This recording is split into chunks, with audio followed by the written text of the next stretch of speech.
Here's how to tell if your water filter is actually good. So there's lots of certifications and it's really confusing.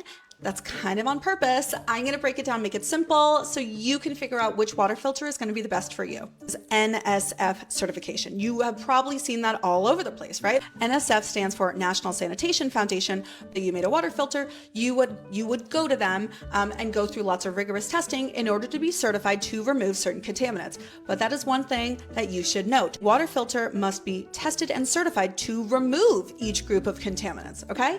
So I think a lot of people will see like NSF certified. Cool. What is it certified to remove? Like certified for what? Okay? Because you have to be certified for each group of contaminants. And there's quite a few.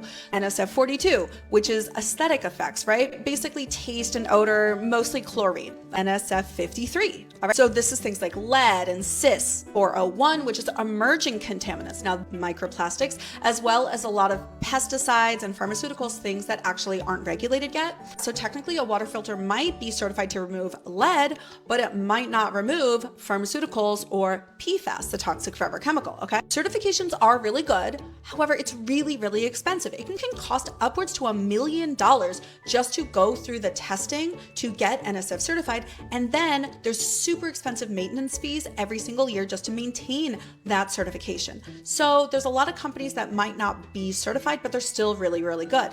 That's why I always recommend to check lots of third-party data. Lastly, you may also see like water filtration units that don't actually say filter, they call themselves like a water purifier. That is intentional, and that's because according to California state law, water cleaning system can only call itself a filter if it removes a certain amount of lead, all right? Like gets the lead down to a certain amount. So there's a lot of units out there that are sneaky about this, okay? They'll say NSF certified 42, right? Which means chlorine, but they're technically still a water purifier, okay? So buyer beware, look out for that, all right? A lot of units out there that boast about being certified to remove lead, and I'm like, cool, that's fine, but that's basically California state law anyway. So if you're calling yourself a water filter, you're gonna remove basically all the lead regardless, right? Ultimately, the best water filters out there might not be the most expensive.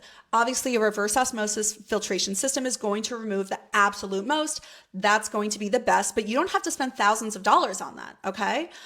There's lots of activated carbon systems as well that are really, really good. Those tend to be way less expensive.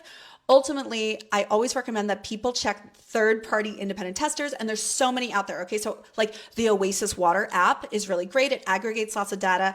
I love the water filter guru. He's great, right? And there's lots of other guys like him. There's Consumer Reports, and there's also Consumer Lab. Whenever I'm making a recommendation on water filters in a video, I look at all of those sources and I look for consistency, because a water filter unit might test really well in one source, but then on another test, they might do really poorly. And so what I'm looking for is that their results are consistent every single time.